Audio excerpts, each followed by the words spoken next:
I have returned. Don't be so excited. I'm just saying, you could probably just tone that excitement down. It's okay. I get it.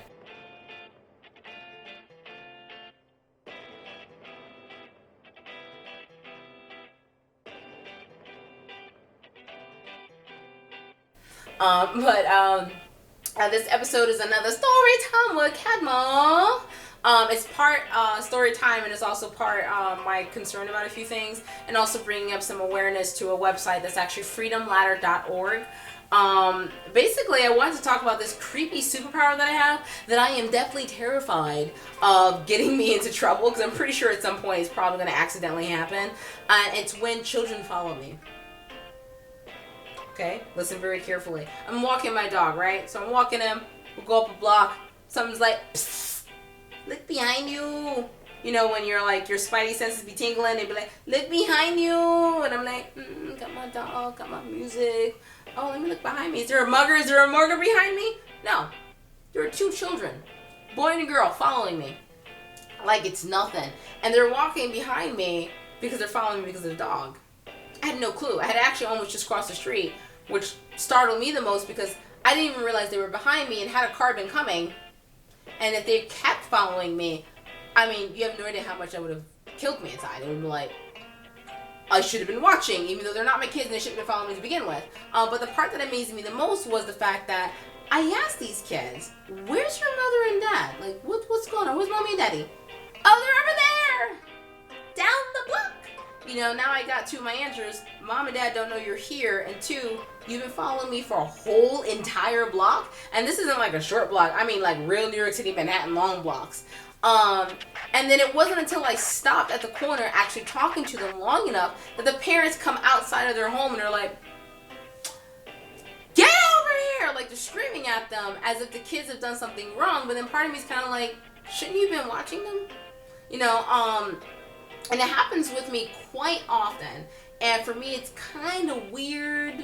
I'm saying kind of really lightly, but I mean it. It's really weird that kids will just approach me and parents don't really kind of stop them, or they're not watching them. And I'm not really sure if it's like a more common thing to do, or you're trying to teach your child to be more trusting, or you're trying to teach your child to just, you know, decide if a person is safe or not. Like, I got no clue what parents are thinking, you know, nowadays. And it bugs me out because my mom did not trust a soul. I mean, you grow up in New York City, you don't trust nobody. That's just pretty much how it works. It's just nothing personal. It's not, and it's really not, but we don't trust nobody. So it's weird for me whenever I see kids following me. Like, I've been inside malls. Kids will just be walking behind me like, I'm gonna talk to the pretty girl. Hi, you look safe. And I'm like, I am safe, sweetheart, but you should not be following me. Where are your parents? You know, and it's weird to me, because I, you know, it's weird to me mostly because I naturally look like this all the time. So it's not like I'm like, I have sugar and lollipops. Like, that's not what happens. But these kids have this face, even though I'm walking around like this with this face, and they're like, she's a safe person, I'm gonna follow her. No, you do not follow. You know, and I'm not saying it's every kid, but it does happen a little too often. And it's weird, because my best friend, every now and then he'll make a joke. Ralphie will be like, because you're the Pied Piper, and I kind of feel like that's what I'm doing when I'm just walking by, and I'm like, like, I kind of feel like that's what I'm doing, and I'm like, I'm not a fawn, I don't understand. That's two jokes in one, sorry. But the thing about it is that the reason why it concerns me is because my mom would never let me out of her sight. My grandmother was, she tells me other crazy stories where, you know, she doesn't let my mom out of her sight. Like, one time my mom accidentally walked away from her because she was following another woman with the same coat, and my grandmother was going into her purse like, like she freaked out because that's her little girl, you know. And I'm so sorry that I sound like a pubescent little 14-year-old boy going through puberty. Like, I'm so sorry about that. But anyways, she, you know, that she's told me about those little stories, you know. And I remember just growing up how my mom was. I mean, the stuff, New York City is not always the friendliest place, you know, growing up. I mean, I grew up in there, you know, part of the 80s and going into the 90s, and I watched a lot of things happen. My mom remembers, you know, the Summer of Sam, you know, that paranoia of worrying about my grandmother. And by my mom never letting me out of her sight, it baffles me whenever I see parents allowing their child to approach me, especially at the distance that they let them walk away. Because who knows, I could just snatch them up and run. Or I could have a car come to pull me and be like, take Johnny, let's go. Like, you know, people, I mean, maybe they're not doing it to harm them, maybe they are. But a lot of screwed up things does happen in this world. And it bugs me out that parents are like, she's a safe person, it's okay. And I'm kind of like, I don't care if I look safe. What if I was like this? Take your butt next to your mama. Don't be doing that. And plus, you're going to get me in trouble one of these days. Because like anyone else who grows up in the ghetto, my reflexes do this. Stepping away from the child. I'm stepping away from the child. I'm sorry, I keep crouching. It's honestly because I'm doing this episode pantsless and I'm trying to see if I can do this without having to do put any pants on. That means I like you guys. No? Alright, cool. But the thing about it is, it bugs me out, because my mom even had the most basic rules that after my parents had split up, if my father had came to pick me up, was stopping by, if she was not in the house, he was not permitted to be in the house. Ever.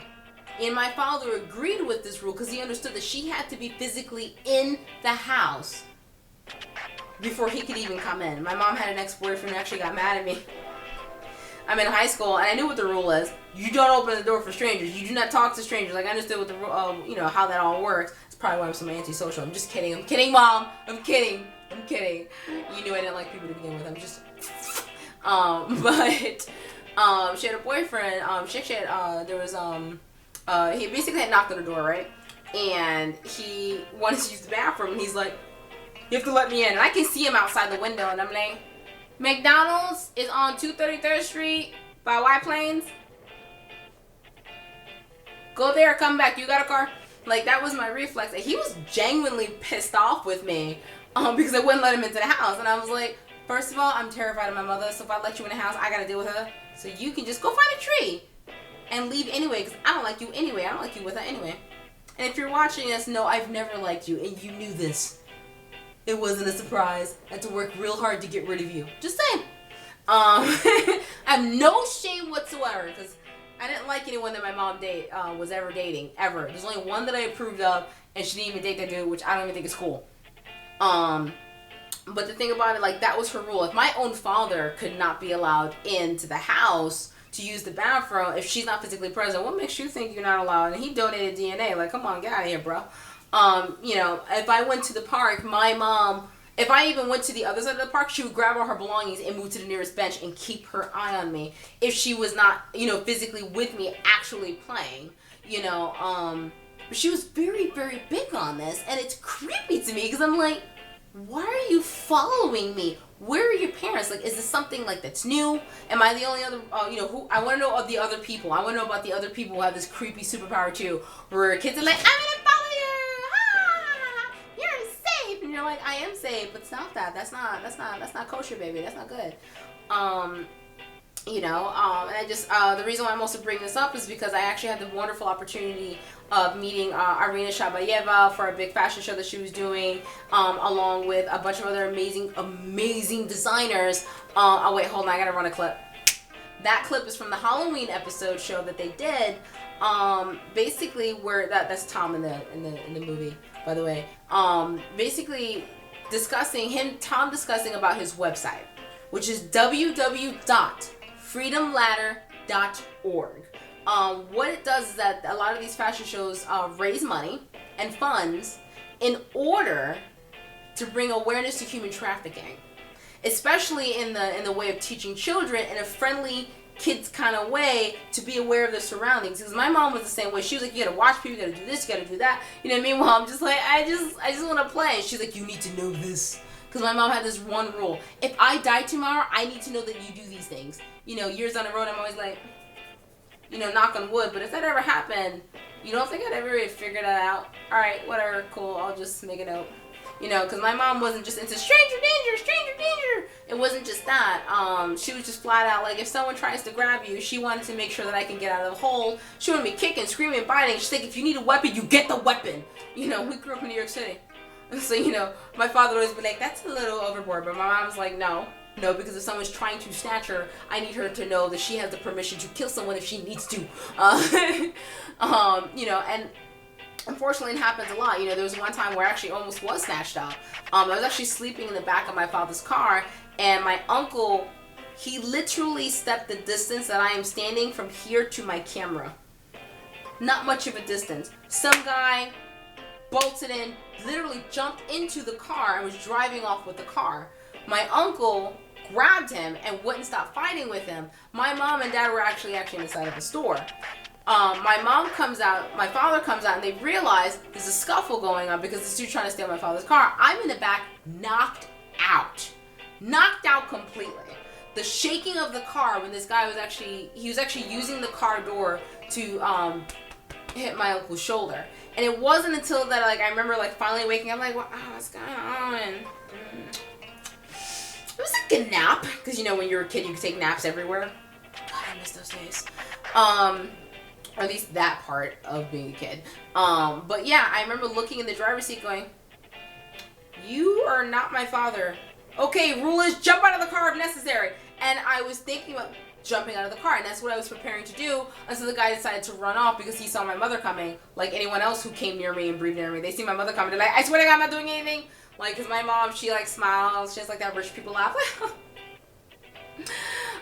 Like she's this whole other character, and like she's nothing like me. She's weird, but she's a different weird. And then like if someone breathed wrong in my direction, she'd be like, hold on. Like she'll elegantly take her earrings out if she got time, and she's on to you. So you know, she charged, you know, my father was charging, this guy runs away, whatever the case may be, he just ran off. And that was probably the quietest car ride ever. And I remember just trying to sit there and like just watch the adults, because I think they didn't want to talk about it, because I think they were afraid of, like, maybe she doesn't know what's going on, maybe she didn't see anything that happened. But I actually saw the entire thing, because I was trying to get out of the car. I was trying to get out of the car to go help my uncle, or at least let him know I'm outside of the car, it's okay, you don't have to like get into this scuffle with this dude over a car. Like, your life is far much more valuable over that, you know. But you know, had my uncle not turned around in time, or maybe if that guy didn't stop to fight my uncle, maybe if he got the right hit in and knocked my uncle off from the car, I probably would sit in the back of the car. And you know, when you think of things like that, I remembered all the things that my mom taught me, period. Like, I had to know my address, my phone number, my neighbor's number, I had to know my ground, I had to know all this information. And it was because my mom didn't want my face on a milk carton. You know, like, we're still hoping she comes back. And unfortunately, that does happen a lot in a lot of households. And, you know, I pray for these individuals, you know, who do have to go through this, where someone kidnaps them, hurts them, or sometimes they keep them just because they want to have a family, which personally I think is messed up, because you don't steal a kid. Get an application and apply, see if you can get one. If you can't get one, then maybe a reason for it. Chill out. You know, if you really want to have kids and you feel like you can't have any, become a teacher. You'll have all the children you need. But don't be a creepy teacher. Do not be a creepy bad teacher. Watching you. But yeah, so I kind of just don't understand where parents permit their children to just follow me, or they'll just approach me, and it's creepy because I'm like, I'm not doing anything. Why are you following me, little girl? And I just want to know, like, what are your experiences in regards to dealing with kids in that regard, where they just feel so comfortable with you, they just talk to you, they just approach you without the adult's consent. If you are a kid watching this, do not talk to strangers. Don't. Just do not do it. You know, make sure mommy, daddy, or your guardian is nearby. And I don't mean like nearby, like over there. Like, that's not nearby. Okay, nearby is like right next to you, like the way how my mom had it set up, where the umbilical cord was still attached. Like, they need to be next to you in case if something happens, you know. And for any adult who ever takes offense, because I've seen adults who get mad, like, I'm not gonna do anything to your child, you need to calm down, okay? Because it's not you, it's about teaching the child not to do certain things, you know. you know, and I just want to kind of bring attention to, you know, those the project that they're running, which again is freedomladder.org. The manga that they use to teach children about their awareness is actually called, oh boy, this is where the pronunciation is really gonna get bad, Abolistionista. That is actually the manga. Go to freedomladder.org. The links are actually going to be in the description, and check it out. You know, get the manga. Show everyone. Show people that have children, or you know, even have it introduced at a school. You know, where kids can learn to be aware of their surroundings, particularly the kids who like to follow complete strangers. But yeah, thanks so much for watching. I also want to point out the fact that we have 66 subscribers. Thank you guys. That means that finally, my beacon of light is shining so bright that the other weirdos are coming to find me. Come, my children. Come, my misfit children. Come. Not those children, the other children. I'm trying to make this as lighthearted as possible. But yeah, I'm so glad we have 66 subscribers. Thank you guys, even though I have no idea who you people are. Thank you for the support. I do appreciate it. Unless you're Ralph's fans. I'm kidding. That's my bestie. Sorry, I had to sneeze and it just totally just dissed me like that. Great. That was awesome. But yeah, be sure to check out the website. Hold on, I gotta stop this clip. But when you do get the chance, if you want to check out my previous episodes where I do read some excerpts from my poetry, that would be from Tribulations, one of my published books. You can click here for that one. And then in regards to the episode that was before that, because, you know, the sick episodes have to go together, that would be the silent movie. Put a new one, sorry. But yeah, you can take a look at those and make sure you click down there to subscribe, you know. Also, make sure you do check out freedomladder.org. It's a really great organization that's using high fashion and models and, you know, creating an entire opportunity to teach children, especially teaching children in, you know, low-income neighborhoods to be aware of their surroundings. You know, it's unfortunate that you do have to teach your children to do this, but it's the reality of things, and it's probably for the best. Once again, thanks for watching. I know my episodes, they keep getting more serious. Oh my god, but I'm hoping I made this topic as light as I could without making it sound like I made a mockery of it, because I do take this really seriously, especially with how my mother raised me. Thanks for watching.